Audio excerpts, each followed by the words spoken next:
Hello everyone, my name is Ashish Kurmi और यह है हमारा channel mathematics by professor G Ashish education. ये आपका क्लास 12 का चैप्टर रिलेशन एंड फंक्शन है, जो कि हमारी एनसीईआरटी बुक से है। और इसका जो हम एक्सरसाइज है, एक्सरसाइज 1.1 का क्वेश्चन 14 करने वाले। चलिए तो शुरू करते हैं। क्वेश्चन क्या है कि show the relation R with set L. L is a set of a point in a xy plane। तो जो A सेट है वो सभी पॉइंट का सेट है जो कि xy प्लेन पे हैं, ठीक है। और R equals to L1 L2 where L1 is perpendicular to L1 is parallel to L2। L1 जो है पैरेलल है L2 पे, ठीक है। इसमें हमें शो करना वो इक्विवेलेंस रिलेशन है या नहीं। एंड हमें फाइंड द लाइन, हमें लाइन एक कोई फाइंड करनी है जो कि इसमें हमें शो करना कि जो इक्वेशन दी है यहाँ पे, जैसे यहाँ पे इक्वेशन दी है y इक्वल्स टू हमारा 2x + 4, जो इक्वेशन सभी लाइंस के लिए इक्वल है। चलिए तो शुरू करते हैं। सबसे पहले इसमें इक्वलेंसी रिलेशन शो करना है, तो इसमें हम प्रूफ करेंगे वो साइमेट्रिक है, रिफ्लेक्सिव और हमारा ट्रांजिटिव है। देन वो इक्वलेंसी रिलेशन प्रूफ हो जाता है। चलिए इक्वेशन क्या है। इक्वेशन कहती है कि जो L1 और L2 दो सेट हैं, सेट है, एलिमेंट है। जो L1 है पैरेलल है, चलिए लिख ही दे रहा है, पैरेलल है किस पे, L2 पे। L1 है पैरेलल L2। और ए जो सेट है वो क्या कहता है कि मैं सभी पॉइंट हैं जो भी एक्स वाई प्लेन पे उसका सेट हूँ, प्लेन पे उसका सेट हूँ। तो all points in X Y plane, जो कि एक्स वाई प्लेन पे है, ठीक है। सबसे पहले रिफ्लेक्सिव रिलेशन प्रूव करते हैं। रिफ्लेक्सिव रिलेशन, एलिमेंट चाहिए मान के लेट करते हैं हम। वो एलिमेंट है हमारा L1, जो कि एलिमेंट है हमारा A का, ठीक। अब क्या L1 अपने आप में पैरेलल हो सकता है? तो बिल्कुल, कोई भी लाइन हो वो अपने आप में पैरेलल हो सकती है, पर वो परपेंडिकुलर नहीं हो सकती। परपेंडिकुलर जानते हो, जो कि 90 का एंगल बनाए, मीन्स बहुत ही हमारी परपेंडिकुलर लाइन। यहाँ पे पूछा गया पैरेलल, तो क्या L1 अपने आप में पैरेलल हो सकती है? तो बिल्कुल हो सकती है। जब यहाँ पे L1 लोगे L1, then L1 perpendicular parallel L1, तो बिल्कुल ट्रू है ये। ऑल, या हम कहें कि all lines are parallel itself. सभी लाइन अपने आप में पैरेलल होती हैं। ये तो हम कई बार बता चुके हैं आपको, चाहे वो पैरेलल की बात हो रही, चाहे शेप साइज की, अपने आप में वो इक्वल होती हैं, ठीक है। तो आप सभी लाइन्स अपने आप में क्या होती हैं, पैरेलल होती हैं। देन हम कह सकते हैं कि जो L1 और L1 है वो एलिमेंट हो सकते हैं हमारे R के, जहाँ भी कि जो L1 है वो हमारा एलिमेंट है A का। देन तब ये रूल फॉलो, तब हम कहें R इज़ रिफ्लेक्सिव। क्या कहेंगे, R इज़ रिफ्लेक्सिव रिलेशन।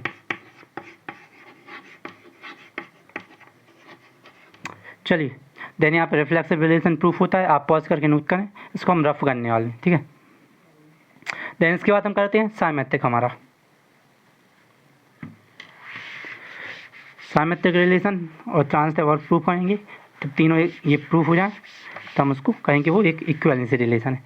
चलिए अब हमारा साइमेट्रिक आ जाता है।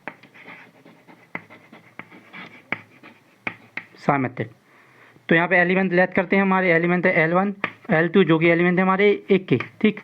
तो क्या L1 L2 पे परपेंडिकुलर हो सकता है? ये क्वेश्चन ही कहता है कि L1 है परपेंडिकुलर नॉट पैरेलल। L1 है पैरेलल है यहाँ पे L2 पे, तो L1 L2 एलिमेंट हो सकते हैं R की। बट क्या L2 L1 पे पैरेलल हो सकते हैं? तो बिल्कुल। देन यहाँ पे लिखोगे L2 is also parallel L1। तब हम ये भी कह सकते हैं तो L2 है L1 पे पैरेलल होगा। तब हम कहेंगे कि L2 L1 is also element of R where L1 L2 is element of A।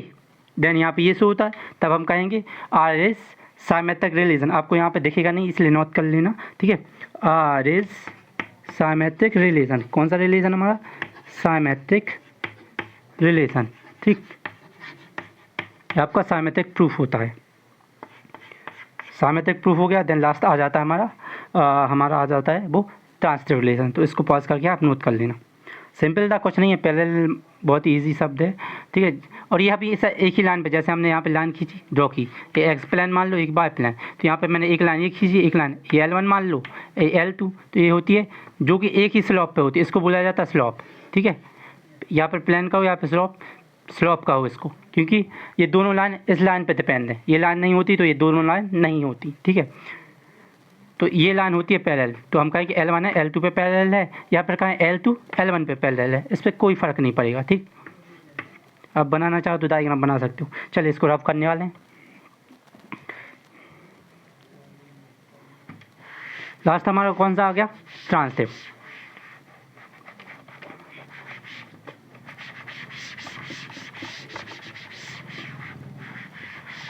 Transitive relation proof करते हैं। चलिए ट्रांसटिव रिलेशन एलिमेंट लेंगे, लेथ करते हैं हम L1 L2 L3, जो कि एलिमेंट है हमारे एक के। ठीक, देन L1 L2 पे परपेंडिकुलर हो सकती है, तो बिल्कुल हो सकती है, ये अभी यहाँ अभी प्रूफ किया था हमने। और क्या L2 L3 पे, तो ये प्रोसेस चलती जाती है रेगुलरली, ये भी हम हर टाइम बोलते हैं आपसे। तो जब L1 L2 पे परपेंडिकुलर है, ठीक है, L2 L3 पे, चलो यहाँ पे L1 मान लो, ये ठीक है, ये L1 है, ये L2 मान लो, यहाँ पे कोई लाइन बना दे रहे तीसरी जो कि L3 है। ठीक, तो ए इस पे परपेंडिकुलर है और ये लाइन इस पे परपेंडिकुलर है, तो हम कहें कि L1 है जो इक्वल है L2 के, तो परपेंडिकुलर है L2 के, और L2 परपेंडिकुलर है L3 के। जब ये इसके परपेंडिकुलर ये इसके, तो ये भी इसके परपेंडिकुलर होगी, means L1 also perpendicular to L3। then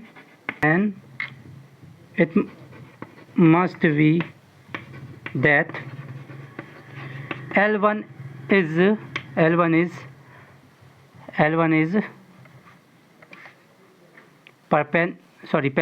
is parallel to L3, then L1 भी हमारी जो L1 होगी वो L3 पे पैरेलल होगी। ठीक है, then L1 and L3 is parallel to R। Her time हम परपेंडिकुलर बोल दे रहा, वो थोड़ी कन्फ्यूजिंग हो रही है हमें। ठीक है, चलिए जब L1 L3 पे पैरेलल होती है तब तीनों रूल फॉलो हो रहा है इसमें। जो हमारे एलिमेंट है L1 L2 L3 वो काय के एलिमेंट है, ए के। देन यहाँ पे ये भी प्रूफ हो रहा है। देन हम कहेंगे लास्ट सिंपल R इज आपको देखिए नहीं तो आप बोलते जा रहे, नोट कर लें, R is transitive relation, R is transitive relation. ठीक, R इज कौन सा रिलेशन है हमारा, ट्रांसटिव रिलेशन। तो यहाँ प्रूफ होता है कि R जो है ट्रांसटिव रिलेशन है, यानी सिंपल तीनों रूल फॉलो कर रहे हैं, तो कहेंगे R मस्ट बी या इक्वेलेंसी रिलेशन। सिंपल, ये क्वेश्चन यहाँ पे ख़त्म होता है। अब हमें रीज़न देना है कि क्यों जो हमें इक्वेशन दी गई वो सभी के लिए इक्वल है। चलिए इसको रफ करने वाले हैं, आप पॉज करके नोट कर लेना। देखिए रीजन वाले क्वेश्चन बहुत कम आ जाते हैं, क्योंकि शायद आपको ये क्वेश्चन देने पर इसमें रीजन नहीं पूछें, और ये बहुत अच्छा क्वेश्चन माना जाता है रिफ्लेक्सिव रिलेशन रिलेशन में। ठीक है, रिलेशन चैप्टर में बहुत अच्छा क्वेश्चन माना जाता है, उसकी प्रैक्टिस कर लें आप लोग। चलिए पूरा रफ कर दे रहे हैं आप। चलिए इक्वेशन क्या कहते हैं, इक्वेशन देखिए, इक्वेशन हमें दी गई है जो है y equals to 2x plus 4। अब जो इक्वेशन है वो सभी लाइन्स से संबंध रखती है, तो बिल्कुल ये क्वेश्चन क्या कहता है कि यहाँ पे लिखोगे आप, ठीक है, the all lines are related with given line, जो लाइन क्या गिवन है हमें दिए 2x प्लस 4 इज, यदि वो देखो सभी लाइन यदि इस लाइन से रिलेटेड करती हैं तब हम कहेंगे कि is the set of all line, जो सेट है और सभी लाइन का, the set of all lines are parallel to given line. देखिए यदि हम कहें कि जो लाइन है वो, जो सभी लाइन है वो इस वाली लाइन से संबंध रखती हैं, तो सभी लाइन पैरेलल भी होंगी उस लाइन पे। ठीक, और जब हम कंपेयर करेंगे इक्वेशन से, लाइन की इक्वेशन है, when we when we compare with equation of line जब हमने इक्वेशन ऑफ लाइन से कंपेयर की, इक्वेशन ऑफ लाइन क्या होती है, y equals to M X plus C, क्या होती, y equals to M X plus C, ये इक्वेशन ऑफ लाइन है, ठीक है। तो यहाँ पे हम कंपेयर करें तो हमें m की वैल्यू क्या मिलती है, m की वैल्यू मिलती है हमें 4 और c की वैल्यू m की वैल्यू मिलती है हमें 2 और c की वैल्यू मिलती है हमें 4। वेयर जो c है जो काय का एलिमेंट है, r का। इस पोजीशन में जो हम क्वेश्चन कर रहे हैं वहाँ पे जो c है, c r का एलिमेंट है, ठीक है। वैसे तो ये c एक कांस्टेंट वैल्यू मानी जाती है, पर इस इक्वेशन में c एक एलिमेंट है जो कि r की है। और m क्या है यहाँ पे, स्लोप का है। जैसे आपका कच्चा घर होगा तो सेंटर में आपको एक लकड़ी लगानी पड़ती सीधी, मान के चलो ये वो लकड़ी है और ये आपकी झोपड़ी है, ठीक है। तो ये कहलाती स्लोप जो पूरे घर को संभाले हुए है। यदि ये लकड़ी ना हो तो पूरा घर गिर जाएगा, ठीक है। तो इसको बोला जाता है स्लोप, जो पूरे घर पे डिपेंड करती है। ये कमज़ोर होगी तो आपका घर कमज़ोर होगा, ये आपकी मजबूत हो तो आपका घर भी मजबूत होगा। तो इसको बोला जाता है सेंटर में जो रहे, ठीक है, उसको स्लोप बोलते हैं। तो यहाँ पे आप देख रहे हो एक हम जानते हैं वी नो दैट, यहाँ पे लिखना आप, ठीक है, वी नो दैट कि parallel line have same slope, कि जो पैरेलल लाइन होती है उसका स्लोप सेम होता है। देन तो आप सिंपल लास्ट में लिखना है कि the all lines are related with the giving line है, where slope m is equals to 2 and c is the element of r। Then यहाँ पे आपका आंसर ख़त्म होता है। मे भी आपको ये क्वेश्चन समझ आया होगा अच्छे से, और नहीं आया तो मैं हमेशा कहता हूँ कि दोबारा देखें वीडियो। फर्स्ट टाइम में नहीं आया तो सेकंड टाइम में आपको आ जाएगा समझ। एंड वीडियो पसंद आई हो तो इसे लाइक करें, शेयर करें एंड सब्सक्राइब करें। Thank you.